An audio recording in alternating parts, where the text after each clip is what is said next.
मान्य सदस्य श्री प्रदीप पौडेल। सम्माननीय सभामुख महोदय, कानुनको स्रोत बजेट हो।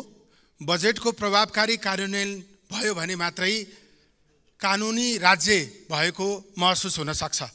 त्यसकारण संसदले बजेटलाई प्रभावकारी ढंगले कार्यान्वयन गर्ने, बजेटमा सबै विषयहरू समावेश गर्ने सन्दर्भमा महत्त्वपूर्ण भूमिका खेल्नुपर्छ। समस्याहरू धेरै छन्। माननीय अर्थमन्त्रीज्यूले नेपालको अर्थतन्त्रका बारेमा यो यहाँभित्र चित्रण गर्नुभएको छ। धेरै विषयहरू पनि परेको जस्तो देखिन्छ, तर एकदमै पुनर्संरचना गर्ने गरी यो नआएको हो कि अलिअलि नुन नपुगेको हो कि जस्तो पनि देखिएको छ। त्यसकारण म के आग्रह गर्न चाहन्छु भने अब तथ्याङ्कले हाम्रो बजेटमा, हाम्रो अर्थतन्त्रमा समस्या छ भन्ने कुरा यहाँ सबैलाई जानकारी छ। यो संसदको विशेष समयमा केही दिन अगाडि मैले पनि त्यो कुरा राखेको थिएँ। यो समस्या छ भन्ने कुरा हामी सबैलाई थाहा छ। अब समाधान कसरी हुन सक्छ त? त्यसैले म आग्रह गर्न चाहन्छु, विनियोजन विधेयक 2080 का सिद्धान्त र प्राथमिकताका सन्दर्भमा माननीय अर्थमन्त्रीज्यूले प्रस्तुत गर्नुभएका विषय बुदागत रूपमा नै म केही सुझावहरू यहाँ पस्कन चाहन्छु। उच्च आयातले मुलुक थिलो थिलो भएको अवस्था छ। विगत वर्षहरूदेखि हामीले दिगो, फराकिलो एवं समावेशी आर्थिक वृद्धि हासिल गर्ने बाचा त गर्यौं, तर हासिल भएन। निर्यात बढाउने तथा आयात प्रतिस्थापन गर्ने भनेर सधैँ भन्यौं, तर झन्झन आयात बढ्दै गयो। बाह्य क्षेत्रको असन्तुलनले हामीलाई जोखिमको डिलमा पुर्याएको छ। त्यसैले म आग्रह गर्न चाहन्छु, आगामी आर्थिक वर्षको बजेट आत्मनिर्भर अर्थतन्त्र, सेल्फ सफिसिएन्ट इकोनोमी निर्माण गर्नेतर्फ परिलक्षित हुनुपर्दछ। त्यसको निम्ति सुधार ठुला कुराबाट होइन, हामीले साना साना कुराहरूबाट सुधारलाई अगाडि बढाउँ।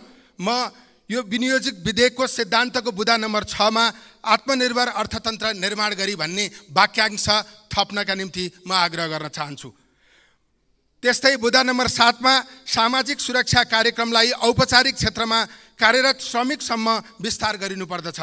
नेपालमा सामाजिक सुरक्षा सबैलाई प्रदान गर्ने सजिलो बाटो अवलम्बन गरिएको छ, जसले गर्दा घोषणा गरिएको छ तर सबैले प्राप्त गर्न सकेको अवस्था छैन।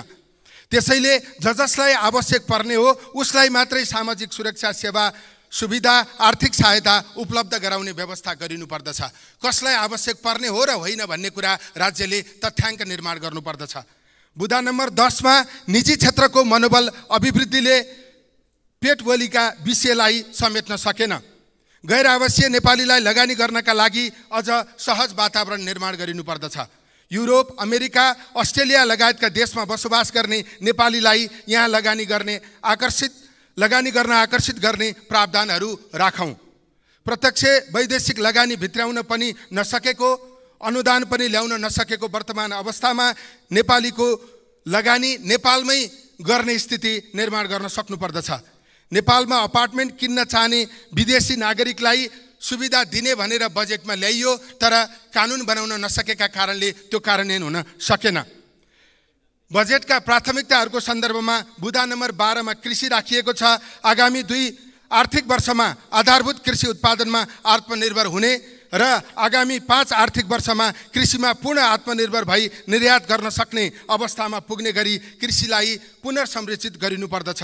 आत्मनिर्भर हुन चाहने कृषि उपजमा उत्पादनमा आधारित अनुदान प्रणाली लागू गर्न आवश्यक छ। हाम्रा कृषि उत्पादनको पेटेन्ट राइट हामीले गुमाउँदै गएको अवस्था छ। यसको संरक्षणमा थप प्रयास गरिनुपर्दछ। रासायनिक मलको देशमै उत्पादन गर्ने व्यवस्था गर्नुपर्दछ। त्यसो हुन सकेन भने G2G प्रणालीबाट आयातमा सहजता ल्याउन आवश्यक छ।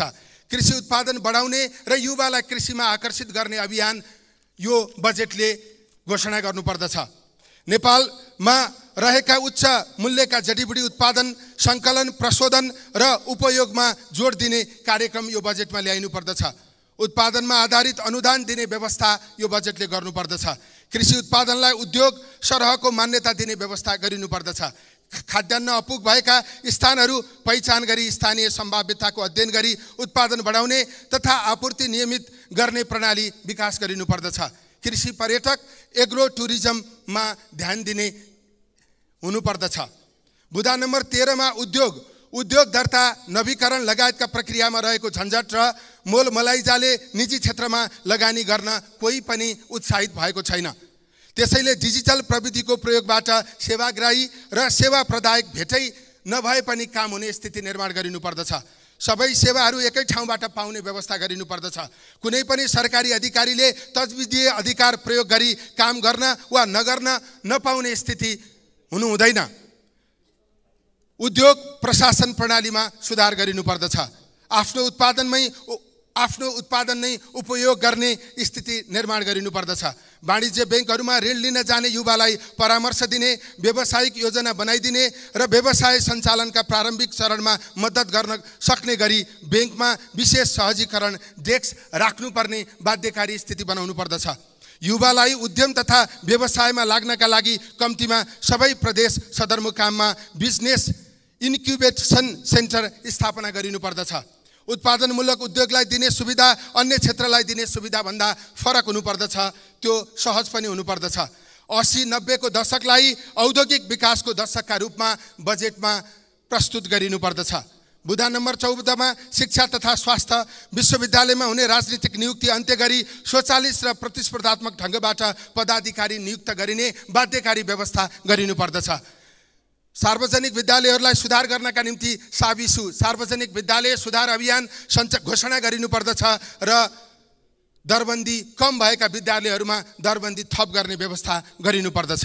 मध्यम स्तरीय मिड लेभल प्राविधिक उत्पादन गर्ने शैक्षिक संस्थाहरू देशभर स्थापना गरिनुपर्दछ। वैज्ञानिक अनुसन्धान तथा आविष्कार केन्द्रहरूमा लगानी बढाउने व्यवस्था गरिनुपर्दछ। देशमा नै सुविधा सम्पन्न विशिष्टकृत अस्पतालहरू स्थापना गरी विदेश उपचारका लागि जानुपर्ने बाध्यात्मक अवस्थाको अन्त्य गरिनुपर्दछ। सबै प्रदेशमा शिक्षण अस्पताल स्थापना गरिनुपर्दछ। भइरहेका अस्पतालमा उपकरण नभएमा त्यसलाई पहिलो प्राथमिकता दिएर उपकरण जडान गर्ने व्यवस्था गरिनुपर्दछ। सबैलाई स्वास्थ्य बिमामा आबद्ध गर्ने, विपन्नलाई निःशुल्क स्वास्थ्य बिमा गर्ने व्यवस्था गरिनुपर्दछ। बुदा नम्बर 15 मा पूर्वाधार विकास काठमाडौँ पोखरा मार्ग स्तर उन्नति तीव्र ढङ्गले अगाडि बढाइनु पर्दछ। भारत र चीनसँग व्यापार प्रवर्धनमा मद्दत गर्ने सडक पूर्वाधार विकास गरिनुपर्दछ। युटिलिटी करिडोर निर्माण गर्ने कानुन बनाउनु पर्दछ।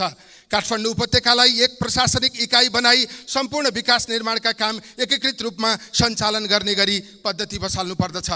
हाइब्रिड एनयुटी एचएएम उपयोगमा ल्याई ठुला पूर्वाधारमा निजी क्षेत्रको संलग्नतालाई वृद्धि गरिनुपर्दछ। बुदा नम्बर 16 मा ऊर्जा उत्तर गङ्गा जलाशययुक्त जलविद्युत आयोजना जस्ता कम लागतमा सम्पन्न हुने जलाशय आयोजनाहरू अगाडि बढाइनु पर्दछ। जलविद्युत आयोजना निर्माणमा निजी क्षेत्रको लगानी आकर्षित गर्ने नीति लिनुका साथै स्थानीय समुदायले निश्चित प्रतिशत सेयर खरिद गर्न पाउने व्यवस्था गरिनु पर्दछ। जलविद्युतको खपत बढाउन प्रोत्साहित गर्ने नीति ल्याउनु पर्दछ। बुदा नम्बर 18 पर्यटक 5 वर्षमा नेपाल आउने बाह्य पर्यटकको संख्या दोब्बर हुने गरी पूर्वाधारहरूको विकास गरिनुपर्दछ। देशभरमा होमस्टे का सूचनाहरू एकीकृत गर्ने डिजिटल प्रणाली विकास गरी होमस्टे प्रवर्धनमा विशेष योजना ल्याइनु पर्दछ। बुदा नम्बर 19 वन देशमा जङ्गल बढेको छ, निजी जमिनमा जङ्गल हुर्केको छ, तर काठको आयात विदेशबाट हुँदैछ। वन नवीकरणीय स्रोत हो। वनको वैज्ञानिक उपयोग गर्ने नीति बनाउनु पर्दछ। हाम्रो वन त्यस्तै रहने तर काठ आयात गर्ने वर्तमान अवस्थालाई अन्त्य गरिनु पर्दछ। वन पनि नघट्ने, काठ आयात पनि गर्न नपर्ने स्थिति सिर्जना गर्नुपर्दछ। वनमा आधारित उद्योग, कृषि तथा पर्यटनमा पनि जोड दिनु पर्दछ। बुदा नम्बर 20 युवाले सञ्चालन गर्ने व्यवसायका लागि सहुलियतपूर्ण कर्जा प्रवाह गर्ने व्यवस्था गरौँ। स्टार्टअप बिजनेसलाई प्रवर्धन गर्ने नीति लियौँ। प्रत्येक प्रदेशमा एक सुविधा सम्पन्न स्टेडियम निर्माण गर्ने घोषणा यो बजेटले गर्नुपर्दछ। बुदा नम्बर 22 मा अन्तर्राष्ट्रिय सम्बन्ध नेपाललाई भारत र चीनको व्यापारिक साझेदार, सहजकर्ता र ट्रान्जिटको रूपमा विकास गर्नका लागि सम्बन्ध विस्तार तथा पूर्वाधार विकास गरौँ। देशलाई ल्यान्ड लिङ्कका रूपमा लिई उदयमान अर्थतन्त्रको लाभ लिन अधिकतम तयारी गरौँ। अविकसित मुलुकबाट विकासशील मुलुकमा स्तर उन्नति हुँदै गर्दा देशले गर्नुपर्ने तयारी गरौँ। नेपाल भारत बीचको सीमा व्यवस्थित नगर्दासम्म हाम्रो अर्थतन्त्र तथा शान्ति सुरक्षा र सुशासन कायम गर्न कठिन भइरहेको छ। सीमाको नियमित निगरानी गर्न सक्ने गरी सीमा व्यवस्थापन गर्ने स्थिति निर्माण गरौँ। बुदा नम्बर 23 मा वित्तीय संहितालाई वैज्ञानिक ढङ्गले लागू गर्ने परिस्थिति निर्माण गरौँ। बुदा नम्बर 24 मा वैदेशिक रोजगारमा जानेलाई अनिवार्य सिप तालिम प्रदान गर्ने, गन्तव्य मुलुकमा कार्यरत श्रमिकको नियमित व्यक्तिगत विवरण र उसको अवस्था अद्यावधिक हुने प्रणाली विकास गर्ने, श्रमिकको संरक्षणका लागि दूतावासमा पर्याप्त जनशक्ति, श्रम सहचारी तथा अन्य सुविधा उपलब्ध गराउने, श्रम सम्झौताको अक्षरशः पालना हुने व्यवस्था गरिनुपर्दछ। बुदा नम्बर 25 मा लघुवित्तमा लाग्ने गरेको अस्वाभाविक उच्च ब्याज दर घटाएर वाणिज्य बैंक सरह बनाउन नीतिगत व्यवस्था गरिनुपर्दछ। सहकारी संस्थाहरूको लगानी उत्पादनमूलक क्षेत्रमा लगाइने व्यवस्था गर्नुपर्दछ। राष्ट्र बैंकका प्रादेशिक कार्यालयले काम गर्दा प्रदेश सरकारसँग पनि समन्वय हुने व्यवस्था गरिनुपर्दछ। सुशासनको सन्दर्भमा सङ्घ सरकारका केन्द्रीय निकायहरू कतिपय धेरै जसो अनावश्यक छन्, सो खारिज गरी प्रदेश र स्थानीय तहलाई जिम्मेवारी दिनुपर्दछ। विशेष यो सार्वजनिक यातायातको सन्दर्भमा विशेष कानुनी व्यवस्था गर्नका निम्ति पनि म आग्रह गर्न चाहन्छु। खर्च पुनरावलोकन आयोगले दिएको प्रतिवेदनलाई कार्यान्वयन गर्न यो बजेटले प्रतिबद्धता व्यक्त गर्न आवश्यक छ। पुँजीगत खर्च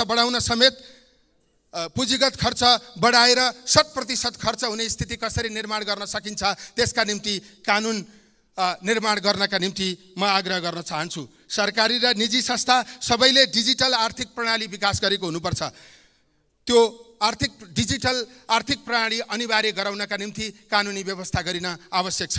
राष्ट्रिय गौरवका र ठुला आयोजना कार्यान्वयनको लागि छुट्टै कानुन र छुट्टै संरचना स्थापित गर्न जरुरी छ। यो बजेटले त्यो व्यवस्था गर्नका निम्ति म अनुरोध गर्दै सत्य, तथ्य, निष्पक्ष अनि खोजमूलक समाचारको साथमा एभरेस्ट न्यूज।